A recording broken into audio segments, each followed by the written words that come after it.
लोगों को क्यों बुलाया गया है ये आप लोग सोच रही होंगी। तो हमारे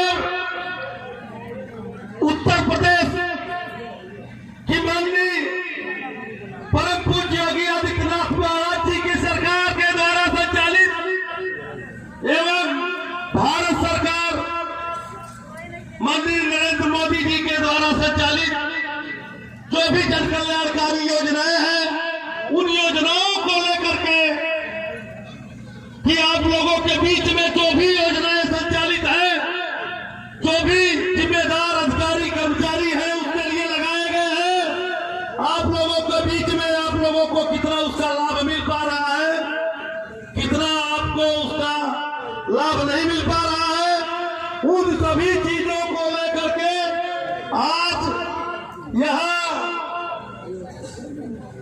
अधिकारी कर्मचारी बैंक से संबंधित कर्मचारी या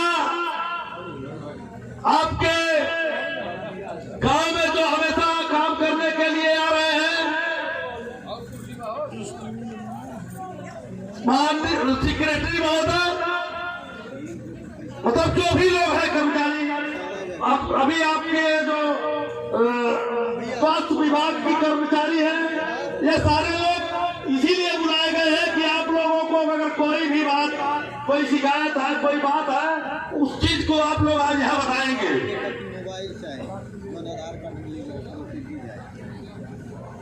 योजनाओं के बारे में आयुष्मान कार्ड बन रहा है, किन लोगों का आयुष्मान कार्ड नहीं बना है उन लोगों का आयुष्मान कार्ड लोग बना रहे हैं। आपका इसी को लेकर के आज ये कार्यक्रम आयोजित किया गया था।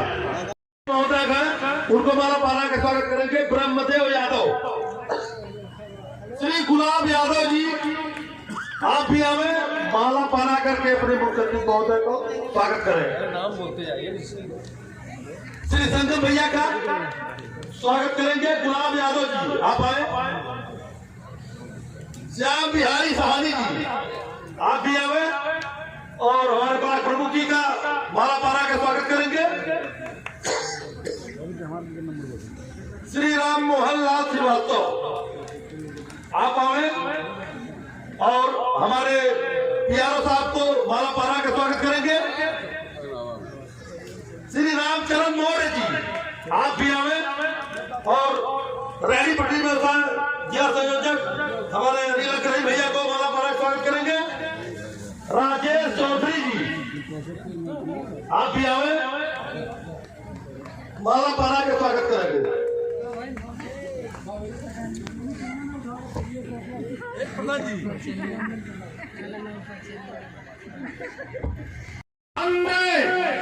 वंदे आज विकसित भारत संकल्प यात्रा मोदी जी के गारंटी की बहन लोहरपुरमा के विद्यालय में आई हुई है। आज इस ग्राम सभा लोहरपुरमा के विद्यालय के चौपाल के कार्यक्रम के आज के मुख्य अतिथि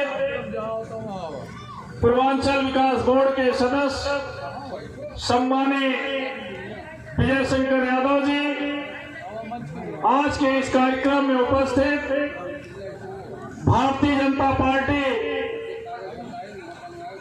के जिला के उपाध्यक्ष आदरणीय शेषमणि त्रिपाठी जी, आज के इस कार्यक्रम में उपस्थित भारतीय जनता पार्टी किसान मोर्चा के पूर्व जिला अध्यक्ष आदरणीय संगम द्विवेदी जी, कैंपियरगंज के यशस्वी ब्लॉक प्रमुख सम्मानित अश्विनी जायसवाल जी, आज के इस कार्यक्रम में इस क्षेत्र के लोकप्रिय विधायक के पीआरओ आदरणीय शमशेर सिंह जी, आज के इस कार्यक्रम के संयोजक यहाँ के यशस्वी प्रधान प्रतिनिधि रामदास भारती जी, सांसद प्रतिनिधि रेहड़ी पटरी के संयोजक आदरणीय अनिल अग्रहरी जी संचालन कर रहे सौरा मंडल के मंडल महामंत्री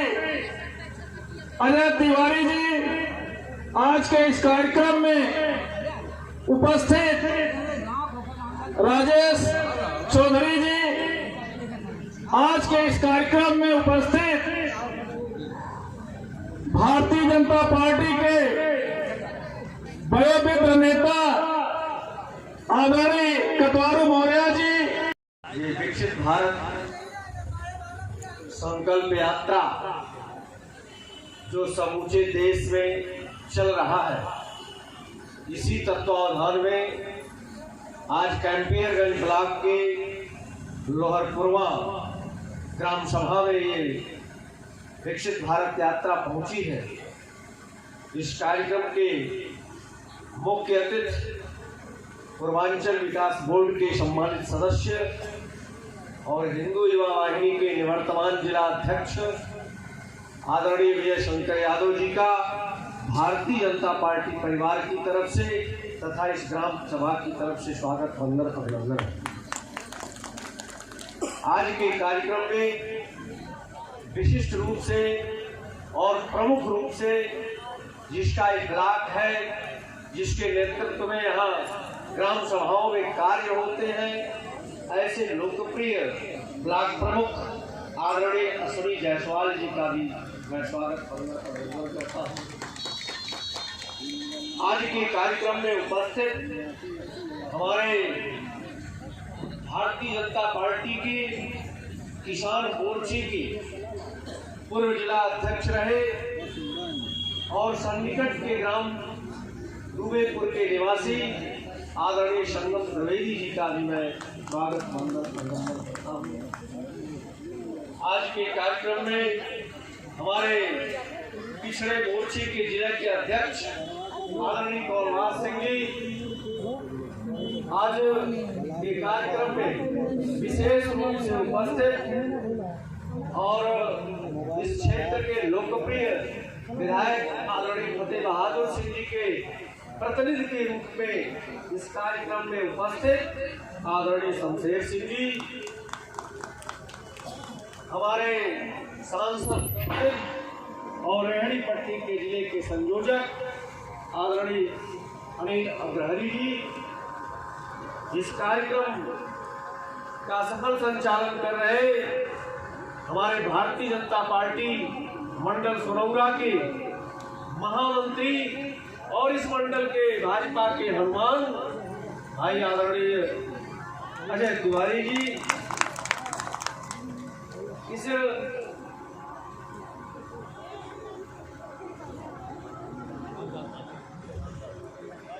ग्राम सभा के जिसके देख रेख और नेतृत्व में और कार्यक्रम की सचमुच अध्यक्षता कर रहे इस ग्राम सभा के सम्मानित प्रधान आदरणीय रामदास भारती जी,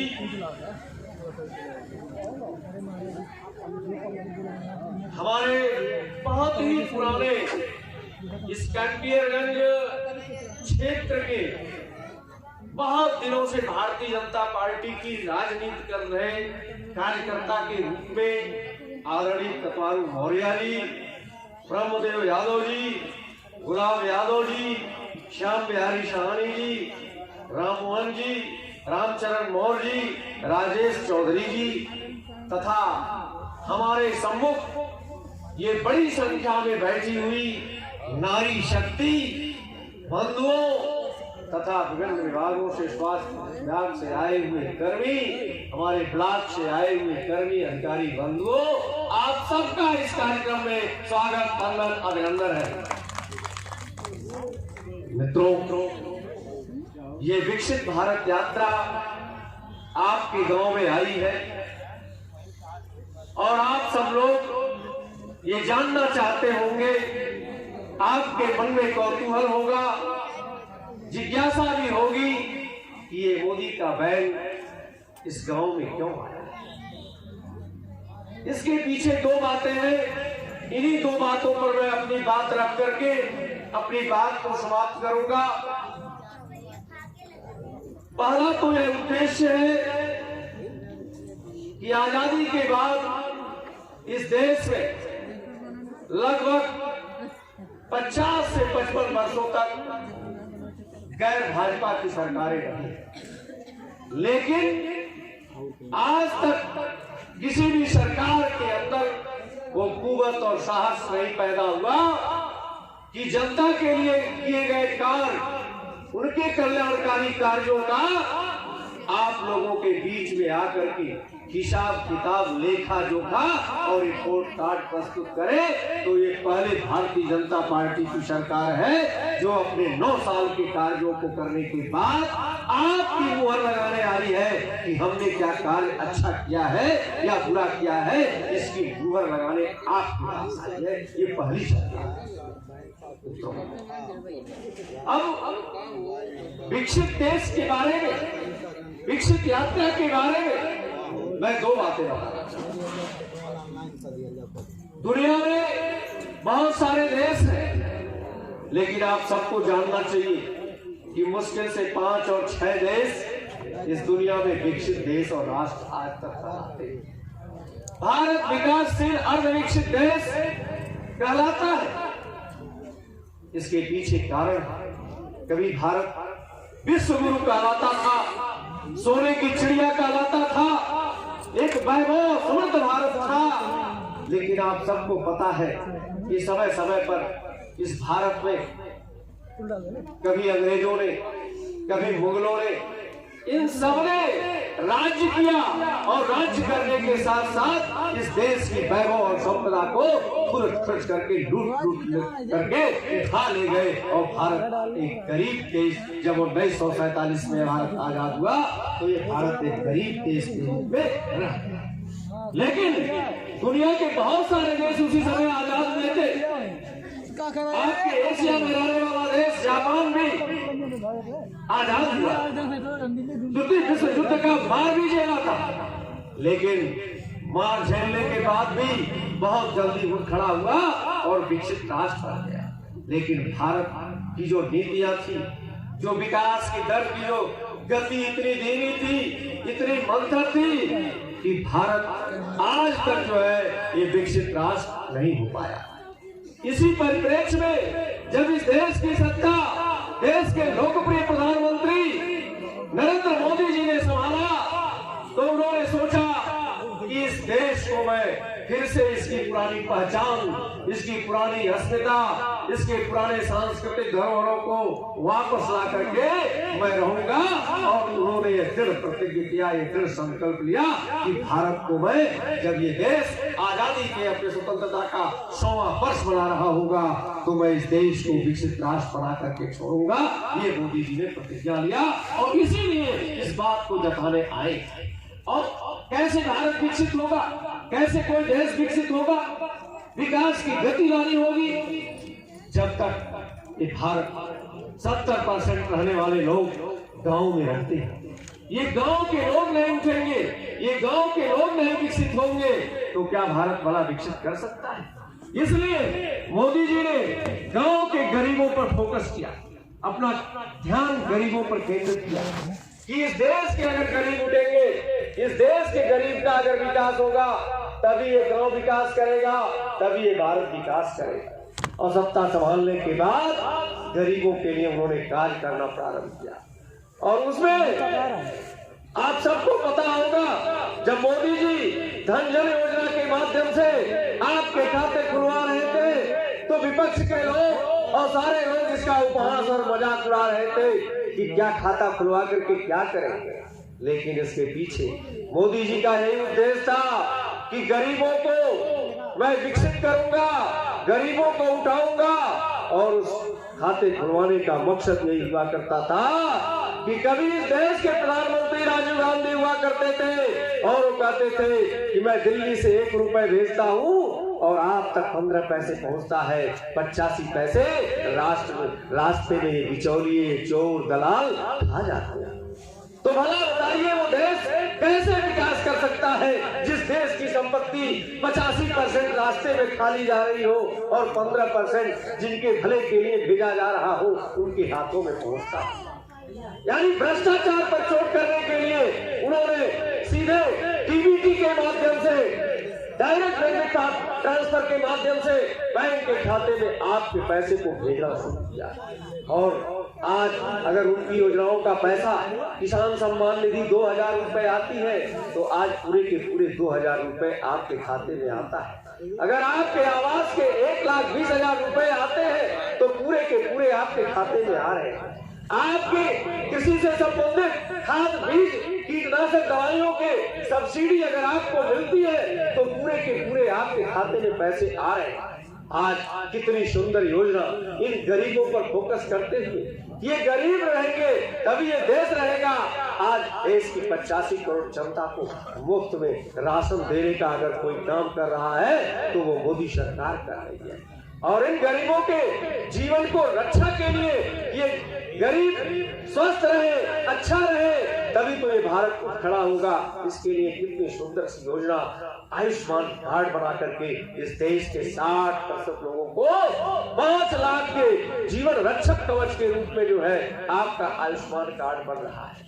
यानी कि गरीब अगर कोई गंभीर बीमारी से पीड़ित होता था तो पैसे के अभाव में वो घर बेच देता था, जमीन बेच देता था, जेवर बेच देता था, तब भी उसकी बीमारी ठीक नहीं होती थी क्योंकि पैसे का अभाव पड़ जाता था। लेकिन आप सोचिए, ये सरकार आपको मरने नहीं देगी। 5 लाख रुपए आपके जीवन के लिए, अगर आपको घातक से घातक बीमारी भी हो जाए तो ये सरकार प्रतिबद्ध है कि आपको 5 लाख रुपए की दवा करने की मुफ्त में। ये योजना कल्याणकारी योजना, ये आपको उठाने के लिए। और मोदी जी की सारी योजनाएं किसके लिए? सबसे पहले समाज के अंतिम पायदान पर रहने वाले व्यक्ति, जो गरीब है, गांव के जो पिछड़े हैं, जो अनुसूचित है, इन्हीं को सबसे पहले उन्होंने सारी योजनाओं को ला करके दिया है कि ये गरीब उठेंगे तो गांव उठेगा, तो ये देश उठेगा और फिर हमारा ये राष्ट्र विकसित राष्ट्र कहलाएगा। और हमारे परम पूज्य महाराज जी उत्तर प्रदेश की सरकार भी केंद्र के साथ कंधा मिलाते मिलाते अपने की तरफ से प्रदेश में उसी तरह के कार्य कर रहे हैं। और ये जब कंपियरगंज में मैं प्रवेश करता हूँ तो मुझे डबल इंजन की सरकार नहीं, मुझे ट्रिपल इंजन की सरकार याद आती है, क्योंकि यह कंपियरगंज तो विकास के लिए जाना जाता है। जब इस कंपियरगंज क्षेत्र के विधायक स्वर्गीय वीर बहादुर सिंह हुआ करते थे, तभी विकास की नींव उत्तर प्रदेश में उन्होंने सबसे पहले रखने का काम किया था, तो वीर बहादुर सिंह ने रखा था। और उनके योग्य पुत्र आदरणीय फतेह बहादुर सिंह लगातार इस क्षेत्र के विकास के लिए दिन रात काम करते हैं। और इस क्षेत्र का अगर प्रदेश में किसी विधानसभा में सबसे पहले कोई काम होता है, सबसे पहले कोई विकास होता है तो उत्तर प्रदेश के कंपियरगंज विधानसभा में होता है। तो मित्रों, ये ट्रिपल इंजन की सरकार, आपका भरोसा, आपके भरोसे हम 17 भी जीते, हम 14 भी जीते, हम 22 भी जीते, हम 24 भी आपके बल पर जीतने आए हैं अपने अच्छे कार्यों के द्वारा और आपके विश्वास के द्वारा। इन्हीं बातों के साथ आप धैर्यपूर्वक हमारी बातों को सुने। आपका एक बार फिर से स्वागत, वंदन, अभिनंदन करते हुए, आभार जताते हुए मैं अपनी बात को समाप्त करता हूँ। जय हिंद, जय भारत।